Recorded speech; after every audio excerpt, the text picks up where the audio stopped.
جس آیت کی تلاوت کی گئی یہ ایک ایسا سورہ ہے جس کا آغاز شہزادی کونین سے ہوتا ہے اور اختتام امام زمانہ پر۔ یہ سورہ شروع ہوتا ہے شہزادی کے بیان سے، ختم ہوتا ہے زمانے کے امام کے بیان پر۔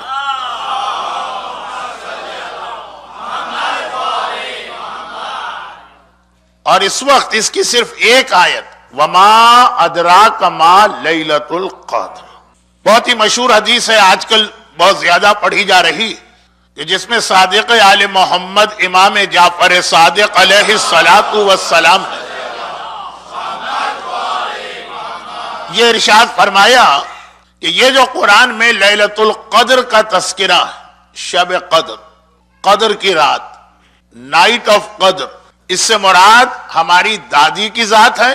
اور یہ جو قرآن نے کہا کہ وَمَا أَدْرَاكَ مَا لَيْلَةُ الْقَدْرِ، اس دنیا میں کوئی انسان ایسا نہیں جو لیلۃ القدر کو یا شب قدر کو سمجھ سکے، تو یہ ہماری دادی ہیں کہ جن کی صحیح معرفت کسی نے کوئی حاصل کر ہی نہیں سکتا، کسی انسان میں وہ عقل ہے ہی نہیں۔ اور یہاں پہ اگر ہم دیکھیں تو یہ حدیث اس ایک حدیث سے مل کر آج کی مجلس کا ایک موضوع بن جائے گی۔ کون سی حدیث؟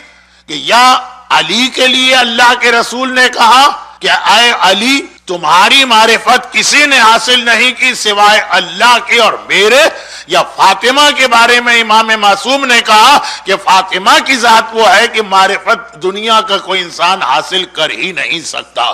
اور علی اور فاطمہ کی معرفت کے علاوہ بھی کئی ایسے پوائنٹس یا نقطے جن میں آپ کو ایک میچنگ نظر آئے گی۔ چنانچہ اس کے بعد قرآن کی جس دوسری آیت کی میں نے تلاوت کی، یہ اپنی جگہ ایک اتنا اہم میسیج و پیغام ہے کہ ہر آدمی زبان سے تو کہتا ہے، عمل کے وقت بھول جاتے ہیں۔ سورہ مائدہ کی آیت کی تلاوت کی گئی، سورہ آل عمران کی آیت کی تلاوت کی گئی، الیوم اکملت لکم دینکم، اللہ نے اعلان کیا کہ یہ دین اسلام مکمل ہو گیا۔ اکملت لکم دینکم، اب یہ مکمل، اور اسی مکمل ہونے کا نتیجہ یہ کہ یا ایھا الذین آمنوا ادخلوا فی السلم کافہ، اے ایمان لانے والوں یہ مکمل دین، اب اس میں داخل ہونا تو پورے طریقے سے داخل ہونا، آدھا آدھا نہیں چلے گا، یہ 50-50۔ اور اگر کوئی پورے طریقے سے داخل نہیں ہوا تو اس کے لیے اعلان بھی ہو گیا وَمَن يَبْتَغِ غَيْرَ الْإِسْلَامِ دِينًا فَلَن يُقْبَلَ مِنْهُ، جو اسلام کے علاوہ کسی اور دین کو فالو کرے گا اس کا کوئی عمل قبول نہ کیا جائے گا، کیونکہ اسلام مکمل دین۔ اچھا، ہر آدمی اپنی زبان سے یہی کہتا ہے کہ اسلام مکمل دین، آدم سے لے کے عیسیٰ تک جتنے انبیاء دین لے کر آئے وہ اس زمانے کے اعتبار سے ٹھیک تھا، لیکن مکمل دین صرف اسلام ہے۔ تو اس کا مطلب کیا ہوا؟ اس کا مطلب یہ ہوا کہ اب ہمیں اسلام میں کسی اور کا جوڑ لگانے کی ضرورت نہیں۔ دو کشتیوں میں پیر رکھنے سے آدمی نقصان ہی اٹھاتا ہے، کبھی منزل تک نہیں پہنچتا۔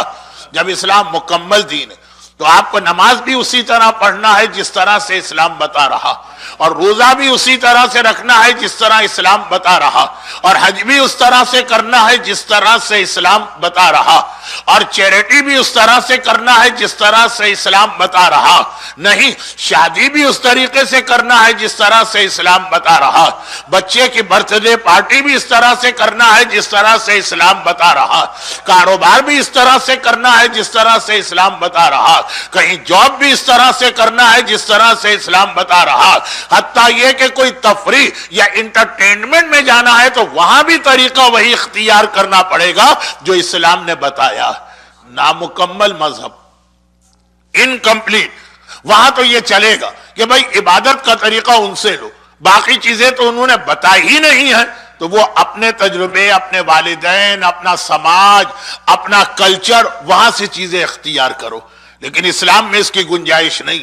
جس طرح سے ایک مومن مسجد کے اندر مصلی پر بیٹھ کر اللہ کی اطاعت کر رہا ہے، اسی طرح اسے اپنے دکان کے کیش رجسٹر پر بیٹھ کر بھی اسی طرح سے اللہ کی اطاعت کرنا ہے۔ بھائی اسلام میں کمی کیا کہ ہم کسی اور سے کوئی چیز قرضے پر لیں اور اس کو اسلام کے ساتھ ملائیں؟ ہمارے یہاں آج تک کتنی ہی شادی بیاہ کی رسومات ایسی جو ہندو کلچر کے نتیجے میں آئی ہیں اور اب تک ہم نے اس کو اختیار رکھا ہوا. حتیٰ میں یہاں تو اس سے پہلے بھی جب آیا تو 1 دن کے لیے 2 دن کے لیے تو مجھے آپ کا تو نہیں پتا، لیکن ہمارے یہاں پاکستان میں بلکہ ہندوستان میں بھی موت تک کی کتنی رسومات ایسی، غسل میت اسلام سے لیا، کفن اسلام سے لیا، نماز جنازہ اسلام سے لی، اور اس کے بعد مرنے کے حوالے سے کتنی ہی ایسی ہمارے یہاں رسمیں اور ٹریڈیشن جو چلے آ رہے ہیں ہندوؤں سے، اسی کو اختیار کیا گیا. اور آج کل ہمارے بچے 21ویں صدی 21st سینچری ویسٹ میں بیٹھے. اسلام کوئی کمی نہیں ہے کہ ہمیں یہاں جس ماحول میں ہے یہاں سے کچھ چیزیں لے کے دین میں شامل کرنا پڑے، اس پر تفصیلی بات بعد میں ہوگی، لیکن اسلام کتنا مکمل دین ہے.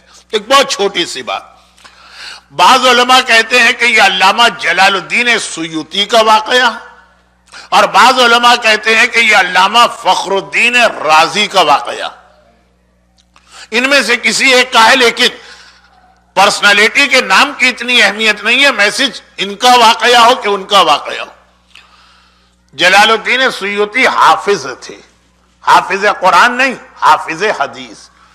حافظ قرآن اسے کہتے ہیں جسے قرآن کی 6,500 آیتیں زبانی یاد، اور حافظ حدیث اسے کہتے ہیں جسے 1,00,000 حدیثیں راویوں کے نام کے ساتھ زبانی یاد.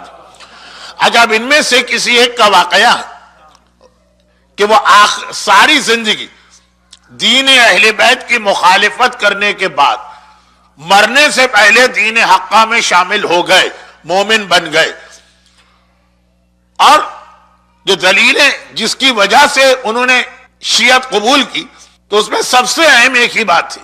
دیکھیں، مسلمانوں کے 2 فرقوں کا اختلاف اس بات پر ہے کہ اللہ کے رسول نے اپنے بعد اپنے سکسیسر کے طور پر یا سکسیشن کے طور پہ کوئی ہدایت دی ہے، یا یہ چھوڑ دیا امت پر کہ تم لوگ خود فیصلہ کرو کہ میرے بعد کسے میرا جانشین بنانا. بنیادی اختلاف یہ. پھر بعد میں تو بہت سارے چھوٹے چھوٹے اختلاف آتے چلے. پیغمبر کے بعد اس امت کی قیادت، اس امت کی رہبری، اس امت کی گائیڈنس، اس امت کے معاملات پیغمبر خود مقرر کر کے گئے اپنے جانشین اور خلیفہ کو، یا یہ لوگوں پہ یہ معاملہ چھوڑ دی. تو اب وہ یہ کہتے ہیں، علامہ جلال الدین سیوطی ہی کو زیادہ علماء نے ترجیح دی، وہ یہ کہتے ہیں کہ جب ہم اسلام پہ غور کرتے ہیں تو اسلام اتنا مکمل مذہب ہے کہ ہمارے ہاتھ اور ہمارے پیروں کے موومنٹ پر بھی اسلام کنٹرول کرتا. کھانا کھانا تو کون سے ہاتھ کو آگے بڑھائیں گے کہ رائٹ یا لیفٹ، اور کوئی نجاست کو پوچھنا یا صاف کرنا ہے تو کون سے ہاتھ سے اس عمل کو انجام دیا جائے گا. آپ کے پیروں کا موومنٹ. مسجد میں جانا ہے تو کون سا پیر پہلے مسجد میں انٹر ہوگا، کون سا پیر بعد میں. اور ریسٹ روم یا واش روم یا باتھ روم میں جانا ہے تو کون سا پیر پہلے داخل ہوگا اور کون سا پیر بعد میں داخل ہوگا. جو اتنا کمپلیٹ مذہب ہے کہ آپ کے پیر میں کس جگہ پہ پہلے سیدھا پیر یعنی رائٹ اور کہاں پہ پہلے لیفٹ یعنی الٹا پیر داخل کیا جائے. جو اتنا مکمل مذہب، جو اتنی چھوٹی چھوٹی باتوں کے لیے بھی ہم کو ہدایت دیتا. یہ کیسے ہو سکتا ہے کہ اتنا بڑا مسئلہ کہ پیغمبر کے بعد یہ امت کے حالات اور معاملات کیسے چلائے جائے، وہ چھوڑ دیا جائے بغیر کسی انسٹرکشن کے؟ کہا یہ عقل ہی قبول نہیں کرتی. اور واقعاً ایسا ہی کہ ہر چیز کے بارے میں اسلام کے پاس کوئی نہ کوئی انسٹرکشن موجود ہے، چاہے 1400 سال پہلے کا جاہل عرب ہو، چاہے 21ویں صدی کا اٹلانٹا ہو، اور چاہے 1000 سال بعد جب انسان جوپیٹر اور مارس اور پتہ نہیں کہاں کہاں پہنچ جائے گا. لیکن اب اس کے بعد ایک بہت ہی مشہور کتاب ہے 100، ایک بہت ہی مشہور کتاب ہے جس میں مائیکل ہارٹ نے پوری ہیومن ہسٹری کو سروے کرنے کے بعد 100 ایسی پرسنالٹیز کا سلیکشن کیا، اور ان کو بھی اس نے ان کی امپورٹنس کے اعتبار سے نمبر دیا. جو اس کے اعتبار سے سب سے امپورٹنٹ ہے وہ نمبر 1، جو اس کے اعتبار سے 5ویں نمبر پر آتا ہے تو وہی نمبر، جو اس کے اعتبار سے 50 پہ آتا ہے وہی نمبر. یعنی اس نے زمانے کے اعتبار سے کتاب نہیں لکھی کہ سب سے پہلے زمانے والا نمبر 1 بعد والا نمبر 2، نہیں، اس کی اس شخصیت کی امپورٹنس یا اس کا انسانی تاریخ پہ اثر. بہت خشک بات ہو رہی ہے لیکن صرف 1 منٹ کا جملہ تھا، ختم بات. اس نے نمبر 1 دیا ہے ہمارے پیغمبر کو،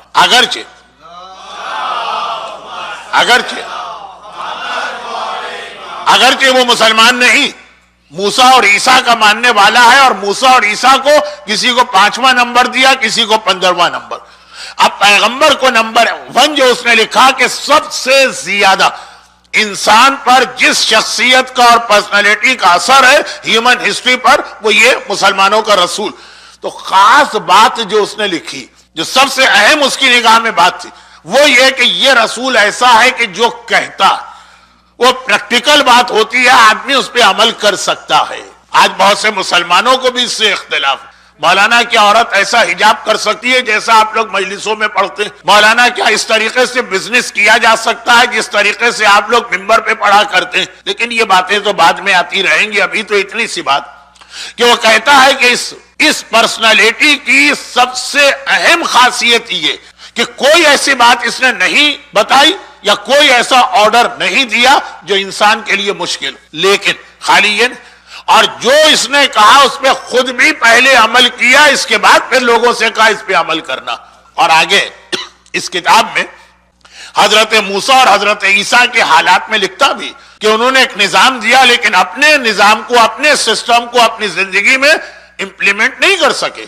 بعد والوں نے جو کیا سو کیا. یہ صرف اور صرف مسلمانوں کے پیغمبر کی خاصیت تھی کہ خود بھی پہلے عمل کیا اور اس کے بعد وہ نظام دیا جس پہ ہر انسان عمل کر سکتا. پیغمبر کی یہی سب سے بڑی خوبی سورہ یونس کی ایک آیت بنی کہ پیغمبر مکے والوں سے کہہ رہے ہیں کہ تم نے میری ساری زندگی دیکھی، میں جو کہہ رہا ہوں پوری زندگی تم دیکھ چکے ہو کہ اس پہ میں نے خود بھی عمل کیا. اب یہ بات بہت لمبی ہو رہی ہے، میں اس کو مختصر کرتا ہوں. مگر پیغمبر کی یہ سب سے بڑی خصوصیت اس کی نگاہ میں ایک جگہ پہ اس پہ ایک اعتراض آ سکتا، اور وہ اعتراض آئے گا ہماری عورتوں کی طرف سے. آپ کو پتا ہے کہ عورتیں ویسے ہی بہت بولتی ہیں، اور جو بہت زیادہ بولتا ہے تو پھر بہت سی بےتکی اور نانسنس باتیں بھی بولی جاتی. لیکن عورتیں جو آبجیکشن کر سکتی ہیں، یہ ایسا اعتراض ہے جو مرد بھی کرتے رہتے ہیں. اور وہ کیا ہے؟ وہ جیسا ابھی میں نے ایک آدھ جملہ کہہ دیا کہ بھائی اگر ہم کوئی ایسا مسئلہ بتائیں جو آپ کے لیے بہت مشکل، تو آپ یہی تو کہیں گے نا کہ مولانا لوگوں کو کیا پتا، کتاب میں پڑھا اور بتا دیا. وہ گھر سے مسجد سے گھر جاتے ہیں، انہیں کیا معلوم کہ پریکٹیکل لائف کے ریکوائرمنٹ اور تقاضے کیا ہوتے ہیں. وہ کبھی آ کے دکان پہ بیٹھے تو ان کو پتا چلے کہ بزنس کیسے کیا جاتا. چنانچہ اکثر لوگ کہہ دیتے ہیں مولانا آپ کو کیا معلوم، آپ کو دنیا کی خبر ہی نہیں ہے، ملا کی دوڑ مسجد تک. چنانچہ اس حوالے سے بہت ساری باتیں اوروں کو چھوڑیں. آج تو خیر ایک ماحول بن گیا ہے مرجعیت کی مخالفت کا. ذرا سی بات پہ لوگ کہہ دیتے ہیں کہ جو بدتمیز لوگ ہیں وہ تو براہ راست ہی کہہ دیتے ہیں کہ مرجع کیا چیز.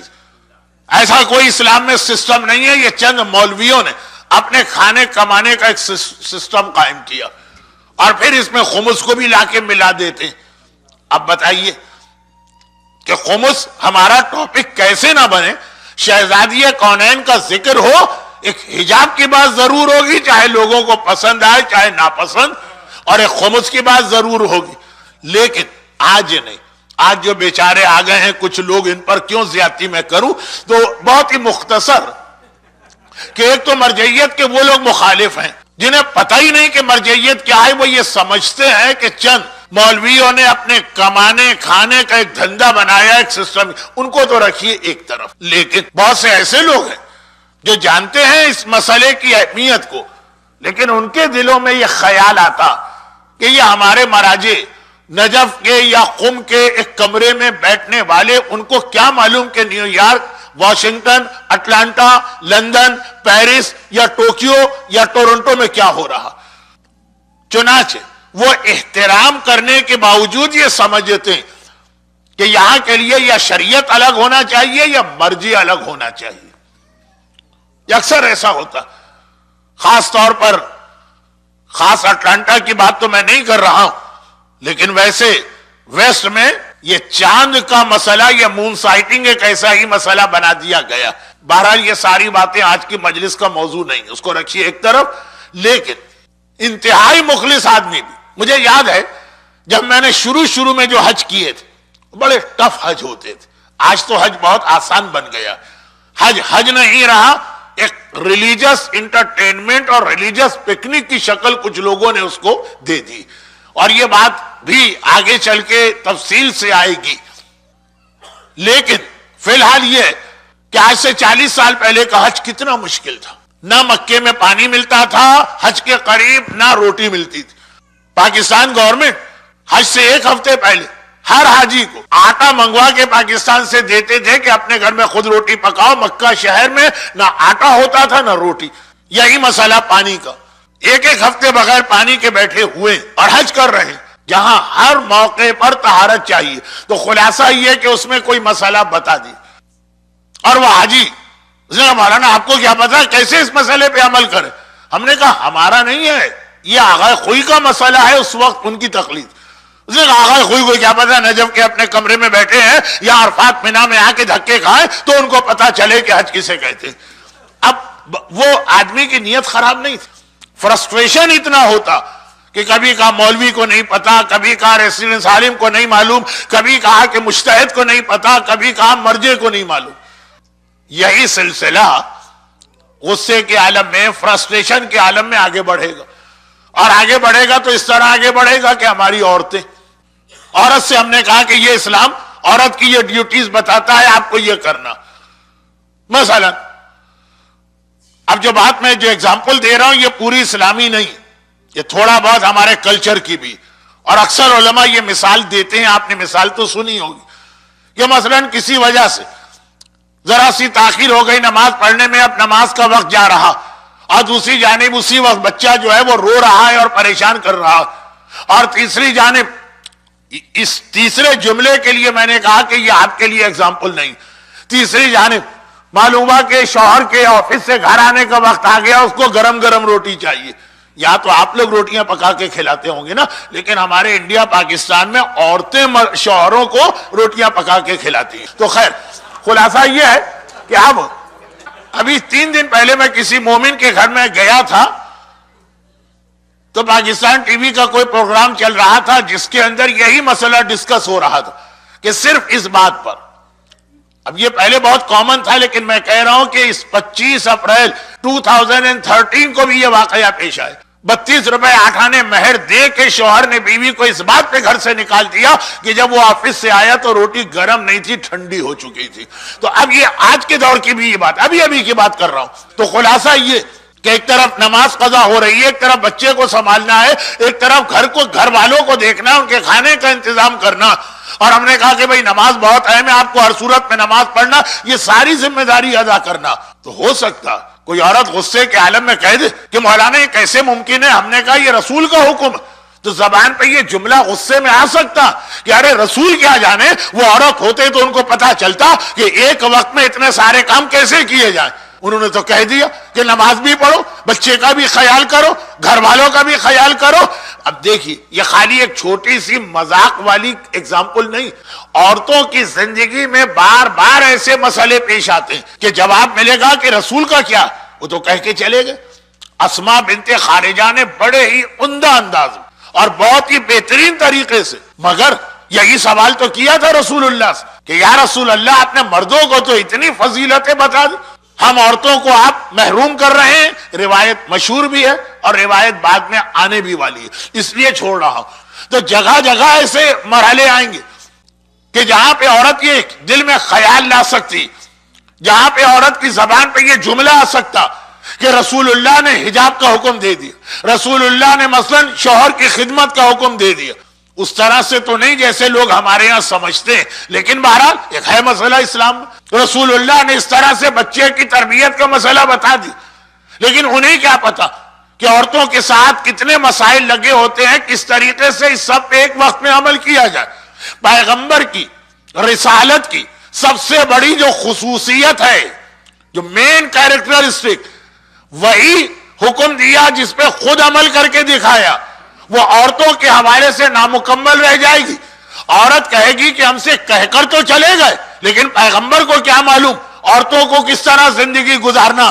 پیغمبر کی رسالت انکمپلیٹ رہ جائے گی.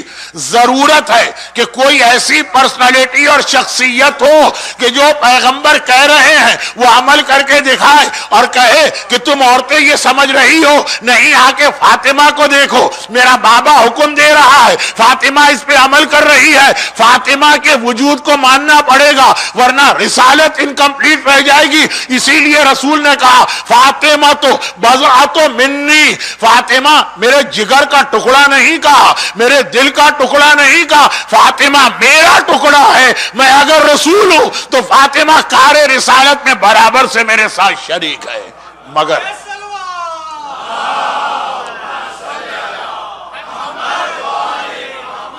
مگر جو میں نے شروع میں ایک وعدہ کیا تھا اس سے اس جملے کو ملا کے مکمل کروں. معرفت کی بات آئی تو یہ علی وہ شخصیت ہے کہ جس کی معرفت کو یہاں کوئی انسان نہیں کر سکا، یا فاطمہ وہ شخصیت ہے. اور یہاں مکمل کرنے کی بات آئی تو فاطمہ وہ ہے جنہوں نے رسالت کو مکمل کیا ہے، اور علی وہ ہے کہ من کنت مولا کے اعلان نے دین کو مکمل کیا ہے. علی دین مکمل کرنے والے، زہرا رسالت کو مکمل کرنے والی. اور خالی یہی نہیں، سلسلے کو ذرا سا آگے بڑھائیے، ذرا سا آگے بڑھائیے.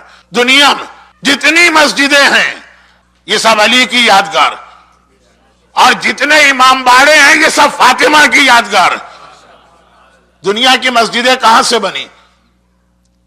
اگر آپ خانہ خدا کی تاریخ پر نہ جائیں بات بہت پھیل جائے گی، ورنہ تو خانہ کعبہ کی تاریخ کہ کعبہ قبلہ کب بنا اسے چھوڑی. اسلام میں اللہ کے رسول کے اس دنیا میں آنے کے بعد سب سے پہلی مسجد کون سی بنی؟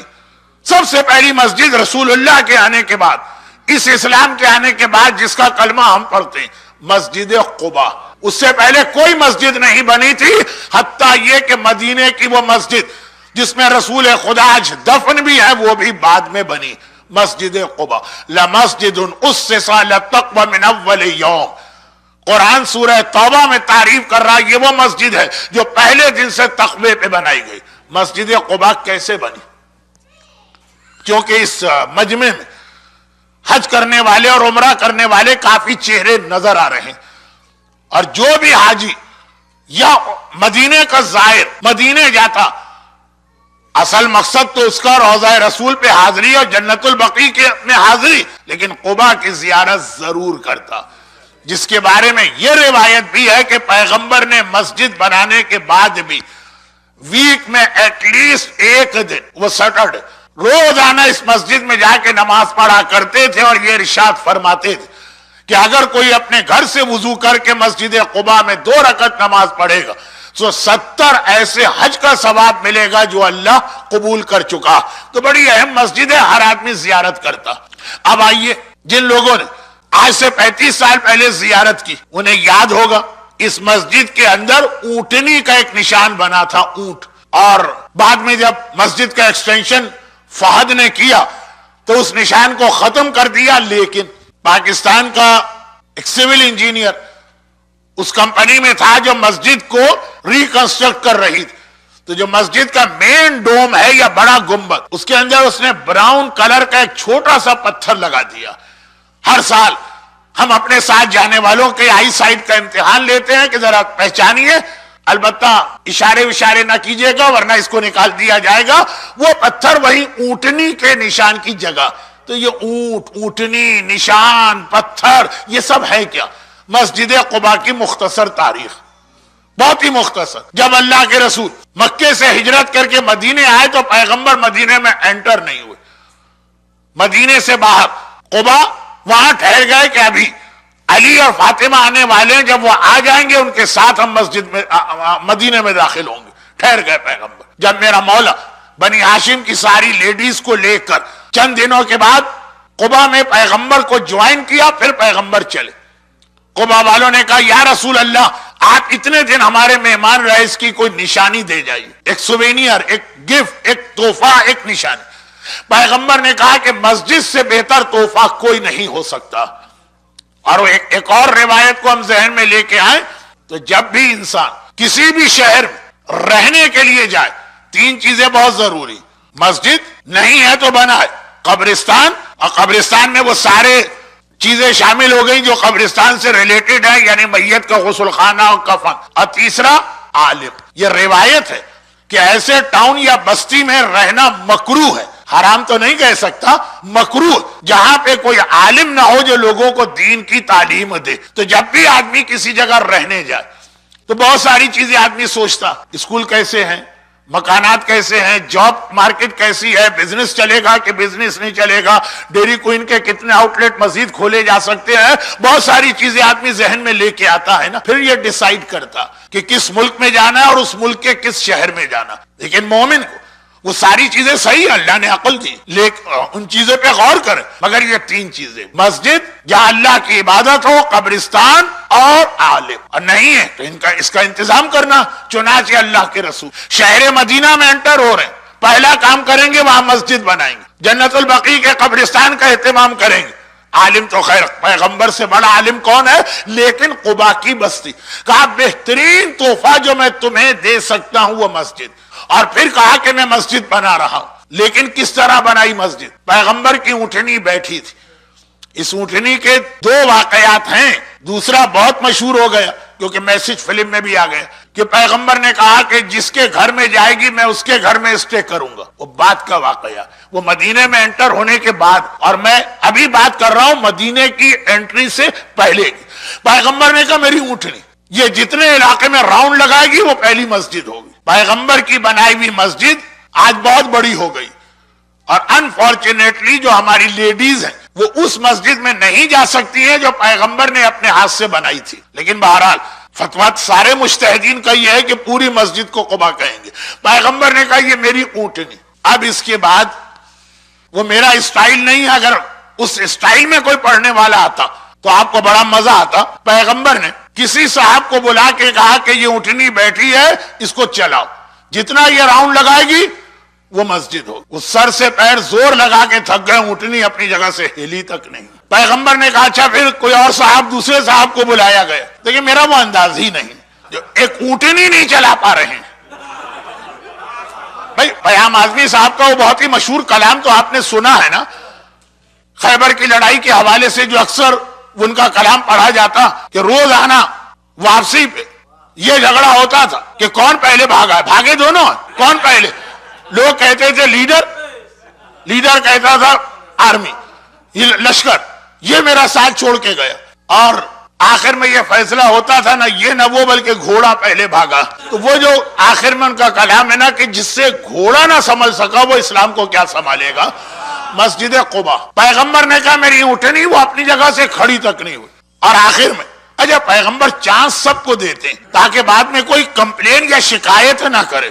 اچھا اتنی پیغمبر احتیاط کرتے ہیں, پھر بھی لوگوں نے پیغمبر پہ الزام لگا دیا کہ ہر جگہ اپنے داماد کو آگے بڑھا رہے ہیں, ہم کو چانس ہی نہیں دے رہے. پیغمبر نے مدینے میں انٹر نہیں ہوئے کہا کہ یہ قبا مسجد بنانا, میری اونٹنی کو چلاؤ.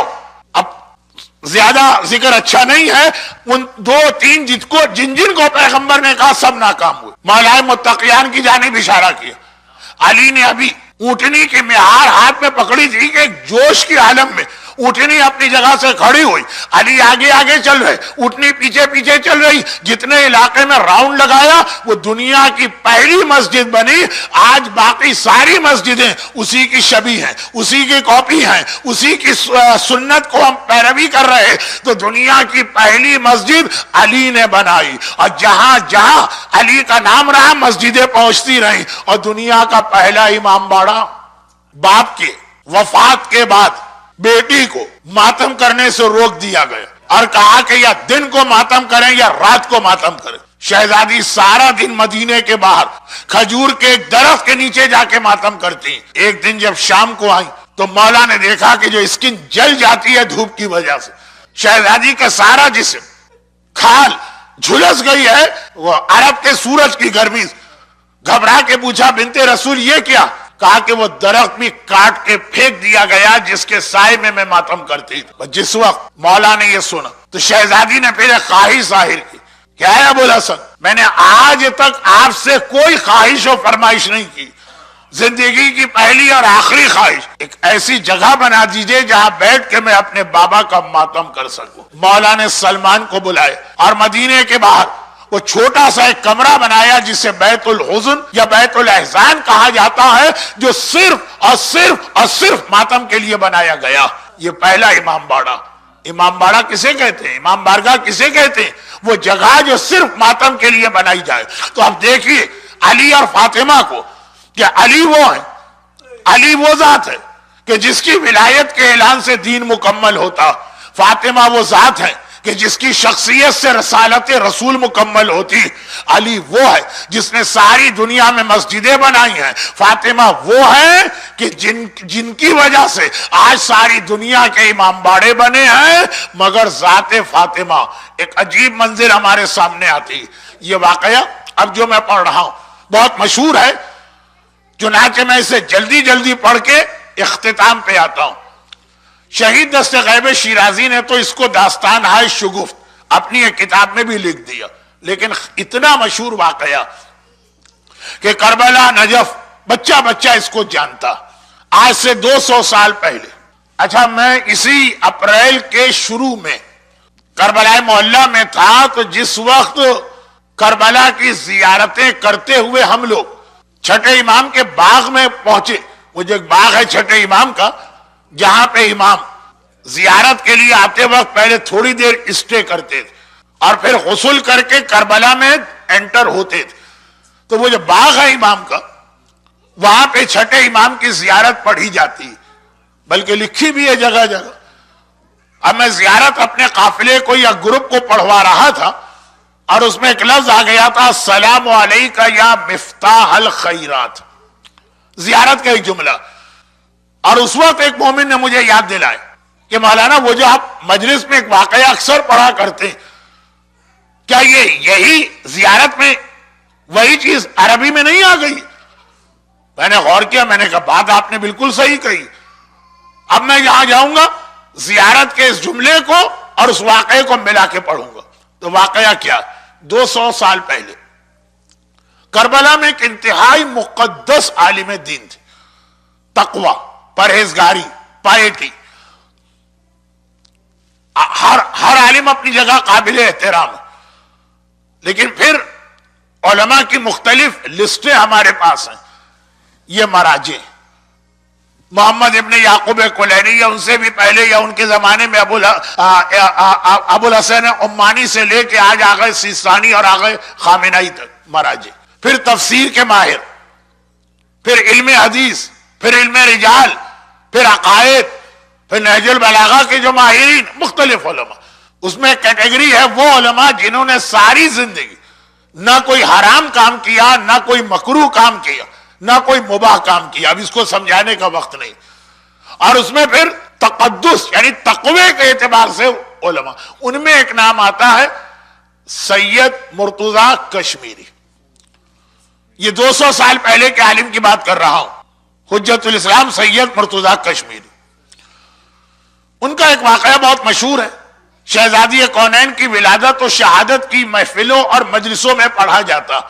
چھٹے امام کی زیارت کے جملے سے ملا کے آج کی مجلس اسی پہ ختم کر رہا ہوں. وہ واقعہ یہ ہے کہ ایک مرتبہ رات کو ان کے پاس ایک گھبرایا ہوا ایک آدمی آ گیا. پرانے زمانے میں جب یہ الیکٹریسٹی نہیں تھی، مغرب کی نماز کے بعد سب اپنے اپنے گھروں میں چلے جاتے تھے. لائٹ ہی نہیں تھی، اتنا اندھیرا ہوتا تھا، رات بھر گھر سے باہر کوئی نہیں رہتا تھا. فجر کی اذان کے ساتھ ایکٹیویٹیز شروع ہوتی تھی. تو اب رات کے 10 ساڑھے 10 بجے ایک آدمی آیا اور آنے کے بعد کہنے لگا، اب میں اگلا جملہ کہوں گا آپ کو واقعہ یاد آ جائے گا اور اس کے بعد پھر اس کا نتیجہ مجھے آپ تک پہنچانا. گھبرایا وہ آدمی آیا، کہنے لگا کہ حضرت موسیٰ کی ماں کا نام تو بتائیے. اب وہ چونکے، رات کے 10:30 بجے حضرت موسیٰ کی ماں کے نام سے، آخر کیا ایسی ضرورت پیش آ گئی کہ ایسے وقت میں آ کے یہ نام پوچھ رہے؟ کہا کہ نہیں، واقعاً اتنی ہی اہم پریشانی ہے کہ اسی وقت یہ نام مجھے معلوم کرنا. انہوں نے کہا مجھے نہیں معلوم. کتاب میں حضرت موسیٰ کی ماں کے 23 الگ الگ نام لکھے اور اس کے بعد لکھا کہ اس کے علاوہ بھی کچھ اور نام نقل کیے گئے. تو کہا مجھے نہیں معلوم کہ حضرت موسیٰ کی ماں کا نام کیا, مگر بتا تو صحیح تجھے آخر اس نام کی ضرورت کیا پڑ. اس نے کہا کہ ابھی میں اپنے بچوں اور بیوی کے ساتھ سفر پہ گیا تھا, ابھی واپس آیا ہوں. جب میں نے اپنی جیبیں دیکھی اور سامان دیکھا تو پتا چلا کہ جو مکان کا لاک یا قفل ہے اس کی چابی کہیں گر گئی. اب پہلے زمانے کے لوگ تو الگ سے لگا کرتے تھے, اس کی ایک چابی بھی ہوتی تھی جیسے آج کل بھی سوٹ کیس وغیرہ میں لگائے جاتے ہیں. تو کہا وہ کہیں چابی گر گئی. کنجی کہیے, چابی کہیے, کی کہیے, جو بھی کہیے. پاکستان میں چابی زیادہ کہتے ہیں, ہندوستان میں کنجی زیادہ کہتے ہیں, یہاں پہ کی زیادہ کہتے ہوں گے. تو خیر خلاصہ یہ ہے کہ چابی گر گئی. اب سید مرتضیٰ کشمیری چکر آ گئے, کہا تیرے گھر کا جو لاک ہے اس کی چابی گر گئی اور تو حضرت موسیٰ کی ماں کا نام پوچھ رہا ہے, ان دو چیزوں میں ربط کیا؟ کہا کہ نہیں آپ کو نہیں معلوم. بہت ساری چیزیں ایسی ہیں کہ مجتہدین کو نہیں معلوم ہوتی, عوام کو معلوم ہوتی. آپ کو نہیں معلوم حضرت موسیٰ کی ماں کا نام جس لاک پر پڑھا جائے وہ خود بخود کھل جاتا ہے. تو پھر تو یہ چوروں کے کام کا مسئلہ ہوا نا, ہمارے کام کا کیا؟ کہنے لگا کہ میری چابی گر گئی ہے, مجھے اپنا گھر کھولنا, بیوی سڑک پر بیٹھی ہے, بچے سڑک پہ بیٹھے. اچھا واقعا ان کو نہیں معلوم تھا کہ عوام میں ایسی بات مشہور ہے. کہا اچھا موسیٰ کی ماں کے نام میں اتنی طاقت لوگ سمجھتے, چلو میرے ساتھ. آئیے کہہ کہ اس کے ساتھ چلے. کہاں ہے تیرا گھر؟ اس نے کہا یہ. پرانے زمانے کا کربلا کتنا بڑا تھا, دونوں حرم کے درمیان, بڑے آقا کا حرم, چھوٹے آقا کا حرم. یہاں پہ حج اور عمرہ کرنے والوں سے زیادہ زیارت کرنے والوں کے چہرے مجھے نظر آ رہے ہیں. آج جو ہم اور آپ آقا حسین کے حرم سے آقا عباس اور آقا عباس کے حرم سے آقا حسین آتے, پہلے زمانے کا کربلا بس تقریباً اتنا ہی تھا, پورا شہر اس میں آ گیا تھا. بلکہ جو امام حسین کے حرم میں ایکسٹینشن ہو رہا تو باہر جو تصویریں لگائی گئی ہیں تو پرانا کربلا اور نیا کربلا دونوں ایک ہی بورڈ پر ہیں. جب آپ جائیے گا, اللہ ہر مومن اور مومنہ کو یہ ساری زیارتیں جلد از جلد اور بار بار عطا کرے. غور سے دیکھیے گا, شہر اتنا چھوٹا. کہا چلو چلے. پہنچ گئے 5 منٹ میں اس کے گھر پہ. دیکھا واقعاً اس کی فیملی باہر بیٹھی اور وہ لاک کافی بڑا, کافی مضبوط لاک ہے, لیکن گئے وہ لاک کو انہوں نے پکڑا, نام لیا, اس پہ پھونکا, وہ لاک کھل گیا. کہا جا تیرا مسئلہ حل ہو گیا, جا اپنے گھر میں جا, تیرا گھر کھل گیا. اس نے کہا کہ سید آپ یہ آخر اس کو اتنا سیکریٹ اور راز کیوں بنا کے رکھا ہے, آپ مجھے نام بتا دیجئے نا. بھائی آپ کو معلوم ہے کہ میں بھولنے والا. اچھا ہر آدمی کی عادت ہوتی, کچھ ایسے لوگ ہوتے ہیں کہ مثلا رومال ہے, جگہ جگہ پھینک دیتے ہیں, بھول جاتے ہیں, گر جاتا ہے, ان کو پتہ نہیں چلتا. انگوٹھیاں ہیں, کچھ لوگوں کے سن گلاسز ہیں, آج کل مثلا موبائل وغیرہ ہے, تو میں جگہ جگہ چابی پھینک دیتا ہوں. تو آپ یہ نام بتا دیجئے نا, آج تو میں آپ کو بلا کے لے آئے.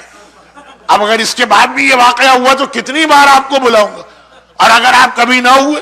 چینی زبان کی ایک کہاوت ہے جو آج کل بہت مشہور ہو رہی کہ روزانہ کھانا دینے کے بجائے غریب کو مچھلی پکڑنا سکھا دو. اسے مچھلی پکڑنا آئے گی, وہ خود ہی مچھلی پکڑے گا, تمہارا مسئلہ حل ہو جائے گا. اور یہ چیز اپنی جگہ صحیح, بجائے اس کے کہ آپ روزانہ کسی کی $50 سے مدد کریں, اس کو جاب دلوا دیں, اسے ایک بزنس چھوٹا سا کروا دیں, اس کے بچوں کی تعلیم کروا دیں, سارا مسئلہ حل. پھر آپ کو کوئی زحمت نہیں کرنا, وہ خود ہی. البتہ یہی چیز اس کی لیمٹ ہے, خمس میں آپ نہیں چلا سکتے کہ بھائی آپ نے کہا کہ بجائے اس کے کہ فلاں غریب سید کو ہم ہر سال $2000 سہم سادات دیتے ہیں, ہم ایک چھوٹی سی دکان سہم سادات سے شروع کر کے اس کو دے رہے. خمس میں پرمیشن نہیں, وہاں جائز نہیں ہے, لیکن یہ ایک الگ مسئلہ. چنانچہ فی الحال اس کو تو میں روکتا ہوں. تو اس نے یہی کہا کہ بجائے اس کے کہ بار بار آپ میرے پاس آئیں, یہ نام بتا دیجیے. سید مرتضیٰ کشمیری نے کہا جو نام مجھے خود نہیں معلوم وہ میں تجھے کیسے بتاؤں. وہ حیران ہو کر کہتا ہے یہ نام نہیں معلوم, تو یہ تالا آپ نے کیسے کھولا, یہ لاک کیسے کھولا؟ کہا جس وقت تو نے آ کر کہا کہ موسیٰ کی ماں کے نام میں اتنی طاقت ہے کہ جس لاک پہ پڑھا جائے وہ لاک کھل جاتا, میرے دل میں خیال آیا میری دادی فاطمہ زہرا کا رتبہ مادر موسیٰ سے زیادہ افضل ہے. جب اس نام میں یہ طاقت ہے تو اس نام میں بھی اتنی ہی طاقت ہوگی. میں نے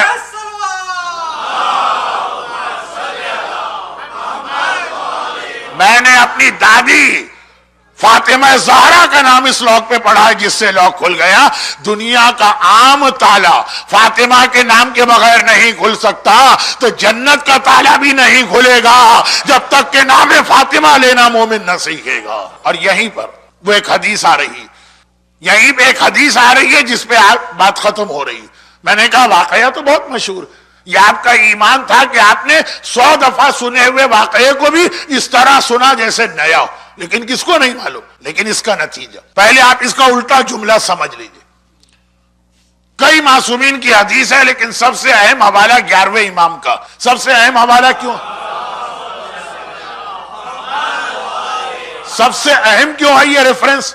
اس لیے کہ 11ویں امام کو امام تو ہر ایک مانتا ہے, جو علی کو امام مانتا ہے وہ 11ویں کو بھی مانتا ہے. حدیثیں بہت کم لوگوں کو یاد ہے, تو ایک حدیث یہی یاد کر لیجیے. فرماتے ہیں کہ دنیا کی ساری خرابیاں, برائیاں, گناہ ایک کمرے میں بند کر دیے گئے ہیں اور اس کے اوپر ایک تالا لگا دیا گیا, اور شراب اس کی چابی.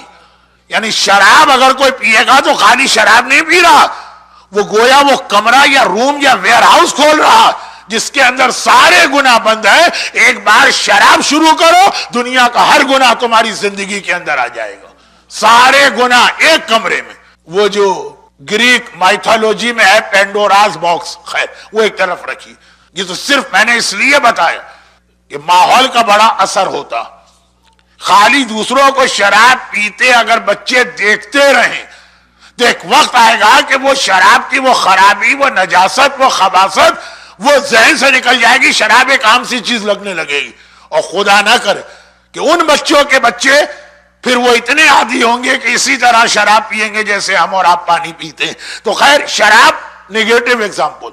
اصل حدیث, دنیا کی ساری خوبیاں, سارے خیر, ساری اچھائیاں, ساری بھلائیاں اللہ نے کمرے میں بند کر دی اور اس کے اوپر ایک لاک لگا دیا ہے, اور نام فاطمہ اس لاک کی چابی ہے. نام فاطمہ لے لو, دنیا کے سارے خیر, ساری بھلائیاں, ساری تمنائیں, ساری مرادیں پوری ہوتی چلی جائیں گی. السلام علیک یا مفتاح الخیرات, جو چھٹے امام کے لیے جملہ ہے, آپ پہ ہمارا سلام, آپ ساری خوبیوں کی چابی ہیں. تو نام فاطمہ, صحت آپ کو ملے, روزی آپ کو ملے, سکون آپ کو ملے, اچھی اولاد آپ کو ملے, دنیا اور آخرت کی کوئی تمنا ذہن میں لے کے آئیے, نام فاطمہ سے ہر ایک مسئلہ حل ہوتا ہے. تو جس طرح علی, جو آج کی مجلس کا عنوان چل رہا تھا علی اور فاطمہ, علی اور فاطمہ, جس طرح سے علی ساری کائنات کا مشکل کشا ہے, کائنات میں کسی کو کوئی مشکل پیش آئے, حتی انبیاء تک کو, اللہ کا رسول بھی پریشان ہوا تو نادے علی مزار العجائب پڑھ رہا. ہر علی ہر ایک کی مشکل کشائی کرتا ہے. اسی طرح فاطمہ بھی اس کا نام ہے کہ آپ کی ہر پریشانی, آپ کی ہر مصیبت, آپ کا ہر مسئلہ حل ہوگا. بلکہ زمانے کے امام کا ایک فقرہ ہے کہ اگر کوئی اس طرح سے میری دادی کا نام لے میں اس کی ہر پریشانی دور کروں گا. وہ واقعہ میں کل پڑھوں گا, آج اتنا وقت نہیں ہے. بلکہ جو جملہ ابھی میں نے کہا اس کو پورا کرنے کے لیے, بلکہ میں نے جملہ کیا کہا, علی ہر ایک کا مشکل کشا, فاطمہ بھی ہر ایک کی مشکل کشا نہیں, بلکہ علی ہر ایک کا مشکل کشا ہے, فاطمہ علی کی بھی مشکل کشا. تاریخ میں ایک جملہ 2 بار آپ کو نظر آئے گا, دوسری مرتبہ ہر ایک کو معلوم ہے, وہ سیکنڈ ٹائم تھا. اس سے پہلے یہ جملہ مولا نے کہا تھا. کیا جملہ؟ الان انکسر ظہری, اس وقت میری کمر ٹوٹ گئی. عباس کا آخری سلام سن کے آقا حسین نے یہ جملہ کہا ہے نا, وہ بعد میں. اس سے پہلے یہ جملہ مولا متقیان امام علی نے اس وقت کہا جب رات کا اندھیرا تھا, فاطمہ کو دفن کیا تھا, فاطمہ کی قبر تیار کی تھی, قبر فاطمہ پہ کھڑے ہو کر اپنی کمر پکڑ کے مشکل کشا عالم یہ کہہ رہا, مشکل کشا وہ یہ کہہ رہا ہے کہ اے رسول کی بیٹی آج علی کی کمر ٹوٹ گئی. دنیا کی ہر زبان میں کمر ٹوٹنے کا مطلب, یہ محاورے کا, یہ کہاوت کا مطلب ہی ہے کہ علی ہر ایک کو پناہ دینے والا اور مشکلات میں ساتھ دینے والا. فاطمہ علی کے لیے اسی انداز سے مشکل کشائی کر رہی. چنانچہ میرا مولا نہ صرف یہ کہ قبر سیدہ پہ یہ فریاد کر رہا کہ آپ اس دنیا سے کیا گئی؟ علی کی کمر ٹوٹ گئی۔ بلکہ اس جملے کے حوالے سے ہمیں یہ بھی یاد آ گیا کہ ابھی تک میں نے آج کی مجلس میں بڑے علی اور شہزادی فاطمہ کے حالات پڑھے، ایک چھوٹا علی بھی ہے، علی ابن الحسین، اس کے حالات بھی آپ دیکھیں گا۔ فاطمہ کی ذات دونوں علی کو ملا رہی۔ اب وقت تو نہیں ہے زیادہ تفصیل میں جانے کا، لیکن صرف ایک جملہ کافی۔ امام معصوم نے یہ فرمایا جب سے دنیا بنی ہے البکاؤن، رونے والے صرف 5 گزرے، ان سے زیادہ کسی نے آج تک ماتم نہیں کیا۔ چوتھے نمبر پہ کہا میری جدہ فاطمہ، 5ویں نمبر پہ کہا میرا دادا سجاد۔ الفاظ میرے ہیں، یہ تو 5 میں چوتھا اور 5واں، اور ان میں بھی پورے 5 میں یہ 2 سب سے زیادہ۔ مگر ذرا ایک انداز سے سوچی، چوتھے امام کا ماتم ہر ایک کو معلوم ہے نا کتنا روئے؟ جتنا چوتھا امام 35 سال میں رویا، اتنا شہزادی فاطمہ 95 دن میں روئی۔ جو 35 سال کا چوتھے امام کا ماتم ہے، اتنا ماتم فاطمہ نے اس 95 ڈیز میں کر لیا۔ فاطمہ اور سجاد، سجاد یعنی چھوٹا علی، وہ بڑا علی ہے، دادا علی یا پوتا علی، ایک منزل پہ اور دونوں مل گئے اور بات ختم۔ آپ نے جوانی میں بوڑھا ہوتے لوگوں کو کم دیکھا ہو، مگر 2 یہ ایسی شخصیتیں ہیں جو جوانی میں بوڑھی ہوئی۔ ایک تو فاطمہ زہرا، وہ جو آج بیت الحزن کی روایت میں نے پڑھی، اس کا اصل جملہ یہ ہے جب شہزادی پہ پابندی لگی کہ آپ ماتم نہیں کر سکتی ہیں، روز آنا شہزادی اس طرح سے اپنے حجرے سے نکل کے بقی کے باہر جاتی تھی، اس طرح سے کہ ایک ہاتھ میں عصا، دوسرے ہاتھ میں حسین کا ہاتھ ہے، بڑا بیٹا حسن ماں کے ساتھ ہے۔ یہ لوگ مدینے کے باہر جا کر، جنت البقیع کے بھی باہر جا کر کھجور کے درخت کے نیچے بیٹھ جاتے ہیں، سارا دن ماتم ہوتا۔ آپ نے زندگی میں سینکڑوں مجلسیں سنی ہیں، ایسی مجلس کبھی نہیں دیکھی ہوگی کہ مجلس پڑھنے والی معصومہ ہے، سننے والے 2 ہیں، دونوں معصوم۔ معصومہ مجلس پڑھ رہی ہے، معصوم مجلس سن رہے ہیں۔ اور کیا پڑھ رہی ہے مجلس؟ اور تو مجھے نہیں معلوم، اپنا لکھا ہوا نوحہ ضرور پڑھتی ہوں گی، صبت علیہ مصائب لو انا صبت علیہ میں سرنا لیا لیا، اور شام کو اسی حالت میں واپس آتی ہیں کہ ایک ہاتھ میں عصا، ایک ہاتھ میں حسین کا ہاتھ ہے۔ میں نے ایک بار ہسٹورین سے پوچھا یہ تو نے کیا لکھ دیا؟ روزانہ صبح کو عصا لے کے فاطمہ جاتی ہیں، شام کو عصا لے کے آتی ہیں۔ یہ عصا یہ تو بڑھاپے کی نشانی ہوتی ہے۔ فاطمہ کی عمر کیا تھی کہ فاطمہ کے ہاتھ میں عصا آ گیا؟ 80 سال، 70 سال، تو معلوم ہے کیا جواب ملے گا؟ صرف 18 سال۔ 18 سال میں فاطمہ اتنی بوڑھی ہو گئی، بغیر عصا کے چل نہیں سکتی ہیں۔ یا تو جوانی میں بوڑھا ہوتے ہم نے فاطمہ کو دیکھا، اور یا چل کے محمد حنفیہ سے پوچھ لیجئے، محمد حنفیہ چچا ہے سجاد کا، قافلہ شام سے واپس آیا، محمد حنفیہ قافلے میں گئے، اپنے جوان بھتیجے کو جا کے پرسہ تو دوں، قافلے میں داخل ہوئے، چاروں طرف ڈھونڈا، 24 سال کا کوئی جوان نظر نہیں آ رہا ہے، چاروں طرف دیکھا کوئی نظر، ایک بہت ہی بوڑھا آدمی، سر کے بال سفید، داڑھی کے بال سفید، کمر جھکی ہوئی ہے، قریب گئے اور کہا کہ اے مرد بزرگ، میں آپ کو زحمت نہ دیتا، میں اتنا بتا دیجئے میرا بھتیجا سجاد کہاں ہے؟ وہ نظر نہیں آ رہا۔ ارے وہ بوڑھا آدمی کہتا ہے انا علی ابن الحسین، اے چچا میں ہی تو آپ کا بھتیجا سجاد ہوں۔ بس بے اختیار ایک سوال محمد حنفیہ نے کیا، اسی پہ بات ختم۔ اگر کوئی فاطمہ سے پوچھے شہزادی آپ جوانی میں بوڑھی کیسے ہوئی، تو فاطمہ تو شاید الگ الگ جواب دیں، شاید کہیں میرے جلے ہوئے گھر کو دیکھو، شاید کہیں میرے پہلو پہ کوڑا پڑا تھا، شاید کہیں میری پسلیاں ٹوٹی تھی، شاید کہیں میرا محسن مارا گیا، لیکن سجاد سے پوچھا گیا. آپ جوانی میں بوڑھے کیسے ہوئے؟ ایک ہی جملہ کہا، الشام الشام الشام. آئے وہ بازاروں اور درباروں کے مناظر، وہی رات کی تاریکی میں جس فاطمہ کا جنازہ اٹھا اس کی وارث و بیٹی زینب دن کی روشنی میں بلوے عام میں جا رہی. سجاد جوانی میں بوڑھے ہو گئے. اجرکم اللہ. پروردگارہ یہ نام فاطمہ جو کائنات کا نظام چلا رہی، پروردگارہ یہ ذات فاطمہ جس کا وسیلہ دینے سے ہر ایک کی پریشانی دور ہوتی ہے. آج کی اس مجلس محفل، آج ذکر فاطمہ کے حوالے سے جو مومنین یہاں جمع ہیں اور یقیناً کچھ مومنات بھی آئی ہوں گی، ان کو، ان کے گھروں کو، ان کے گھر والوں کو، ان کی روزی کے ذرائع کو، ان کی اولادوں کو بے حق فاطمہ اور اولاد فاطمہ دنیا آخرت کی ہر پریشانی سے محفوظ فرما.